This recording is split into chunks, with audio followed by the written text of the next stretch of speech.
भर बिजी रही लहंगा के कुंवर चोली में बरतिया तुहरा कति धुआं धुआं रे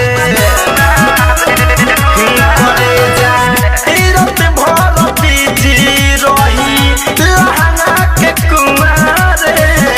चोली में बरतिया तुहरा कति धुआं धुआं रे तोरा धुआरी पखाइया बोले बरतिया पी के टोटल सिकरे कि आज मजाली है भर पेट बरतिया पी के टोटल सिकरे कि आज मजाली है भर पेट मजाली है भर पेट मजाली है भर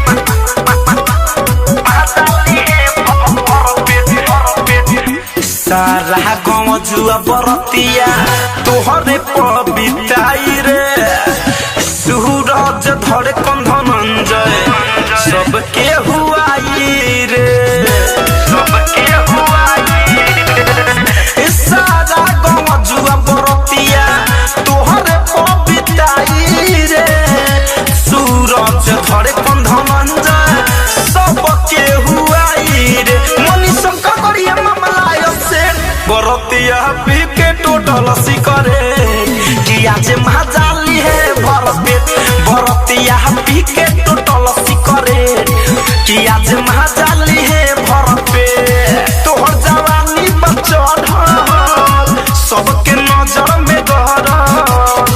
तोहर चलते रे पुचिया पूरा ग्राउंड भरल सब चकाई तोहर तले बरतिया पी के टोटल सिकरे कि आज मजाली है भर पेट बरतिया पी के टोटल सिकरे कि आज मजाली है भर पेट। आरसीएम म्यूजिक न्यू ऐप अभी डाउनलोड कीजिए हमारे गूगल प्ले स्टोर से और पाए भोजपुरी लोकगीतों का एक से बढ़कर एक ऑडियो वीडियो सॉन्ग बिल्कुल मुफ्त।